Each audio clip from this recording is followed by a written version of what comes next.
السلام علیکم. تفتیش نیوز میں آپ کو خوشامدید کہتے ہیں. جیسے کہ آپ کو معلوم ہے جب پاکستان دنیا کے نقشے میں 1947 میں وجود میں آیا تو اردو جو لینگویج ہے جو زبان وہ ہماری جو ہے نا نیشنل لینگویج ٹھہری. اس وقت ہم آرٹس کونسل کراچی میں موجود ہے جہاں پہ 14ویں عالمی اردو کانفرنس کا انعقاد کیا گیا اور اس وقت جو ہے نا گورننگ باڈی کے ایک رکن ڈاکٹر ایوب شیخ صاحب یہاں موجود ہے. دیکھیں کیا کہنا چاہیں گے اپنے اس بہترین پروگرام کے بارے میں. السلام علیکم.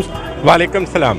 سب سے بڑی مہربانی آپ کی کہ آپ نے یہ زحمت کی. دوسری بات یہ کہ یہ 14واں برس ہے عالمی اردو کانفرنس کو اور پاکستان میں بہت سارے سرکاری نیم سرکاری ادارے 1 2 3 4 بات کے بعد تھک جاتے ہیں لیکن یہ 14ویں بار اسی. اچھا دوسرا فرق کیا ہے کہ جو پہلے سال یہ کانفرنس ہوئی تھی نا تو آج خوب سے خوب تر کے مترادف یہ 14 مرتبہ اور آگے اوپر گئی ہے. اب سائڈ پہ جا رہی ہے. دوسری بات یہ ہے. تیسری اہم بات یہ ہے کہ اردو کی جو عالمی بستیاں ہیں اس پہ بھی یہاں تذکرہ ہوتا ہے لیکن پاکستان کی جو باقی زبانیں ہیں پنجابی ہے سندھی ہے بلوچی ہے پشتو ہے چھینا ہے بلتی ہے ان سب پہ بھی ان کے لوگوں کو بھی یہاں ذکر خیر ہوتا ہے ذکر حال ہوتا ہے.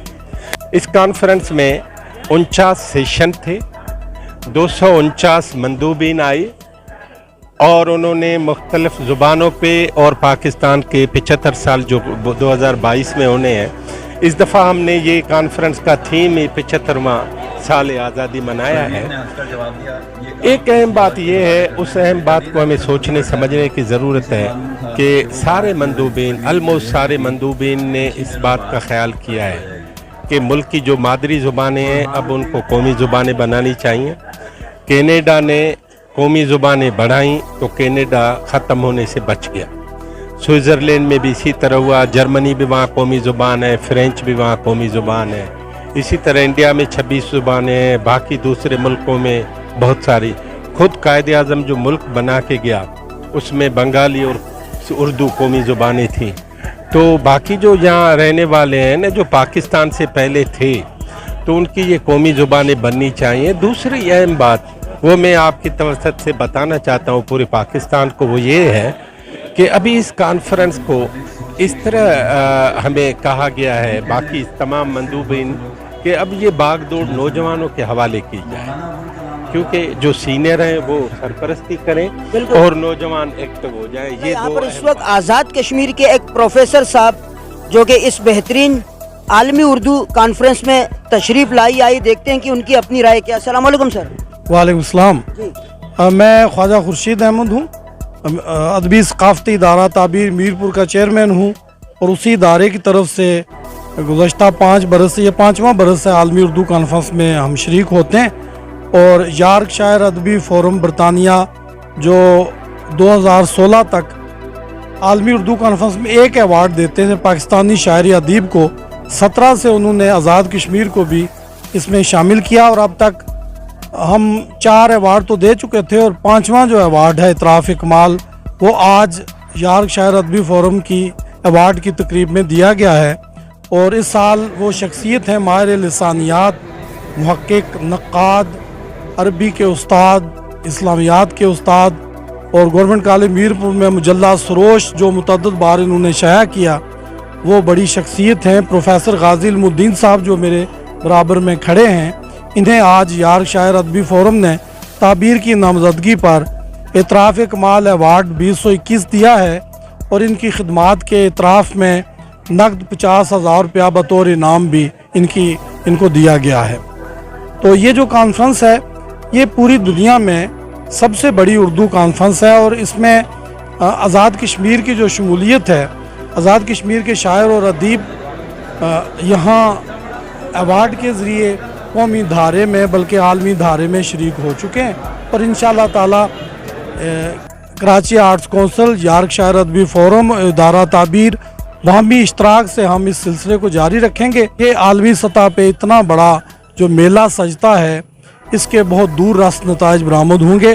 اور صاحب علم الدین صاحب یہاں موجود ہے. سر آپ ماشاءاللہ کچھ موتی بکھیرے ہیں یہ بہترین کانفرنس کے بارے میں. جناب والا یہ کانفرنس ایک ذریعہ ہے دنیا بھر میں اردو ادب سے وابستہ ادیبوں کو جمع کرنے کا, ایک دوسرے کے خیالات نظریات اور علمی کامیابیوں کی جانکاری کا۔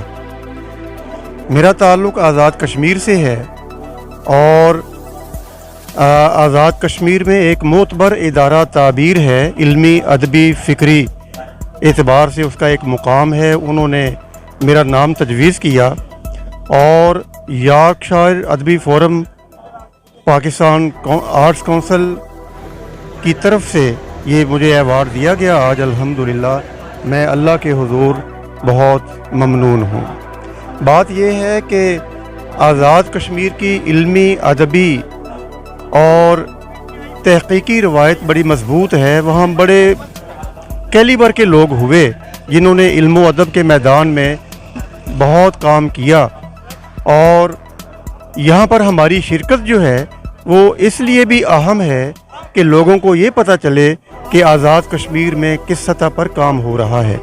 بہت شکریہ۔ جیسے کہ آپ دیکھ رہے ہیں ماشاءاللہ یہ دو اساتذہ جو کہ ہم لوگوں کا نہیں بلکہ اردو جہاں جہاں بولی جاتی ان کے اثاثے ہیں، کہ یہ کہنا بیجا نہیں ہوا کہ یہ ہیرے موتی یا گوہر نایاب نہیں بلکہ کوہ نور ہمارے لیے، اور یہاں پہ 4-5 نہیں بلکہ 1 درجن سے زیادہ چاند لگانے کے لیے مختلف جو ہے نا حصوں سے پاکستان کے، جو کہ اب آزاد کشمیر میں دیکھ رہے ہیں کہ قومی دھارے میں ان کو لانے کے لیے ایک مثبت جو ہے نا ایکٹیویٹی ہے۔ تو میں جو ہے نا اس سوشل میڈیا کے فارم سے جو ہے نا ایک چھوٹی سی بات یہ کرنا چاہوں گا کہ جس طرح میں عام جو ہے نا اس میں الفاظ میں کہتا ہوں کہ منہ والی کتاب یعنی فیس بک، تو اس ایک کتاب نے ہمیں جو ہے نا تمام کتابوں سے جو ہے نا بہت دور کر دیا ہے۔ تو یہ چھوٹی سی ایک کاوش ہے جو کہ انٹرنیشنل لیول کی جو ہے نا ادبی کانفرنس ہے، تو میں ان کو ہی بہت یعنی مبارکباد پیش کرتا ہوں، جتنے مہمان گرامی ان کو یہاں پہ خوش آمدید۔ اس کے علاوہ جو ان کو جو انعامات یہ تو ان سے بھی زیادہ جو ہے نا انعامات کے مستحق یا جو بھی ان کو تمغہ وغیرہ دیا جاتا ہے، مگر چونکہ اب ادب و ادب کا میرے خیال سے شاید کچھ رہا ہی نہیں ہے، یا تو ٹک ٹوکر جا کے کہیں یا تو یوٹیوبر جا کے کہیں پہ جو ہے نا محفلیں جماتے ہیں، ان کو لوگ پذیرائی اور داد بھی دیتے ہیں۔ مزید ایسے پروگراموں میں ہمارے ساتھ رہے گا۔ تفتیش نیوز، شہنشاہ فانی۔ بہت شکریہ۔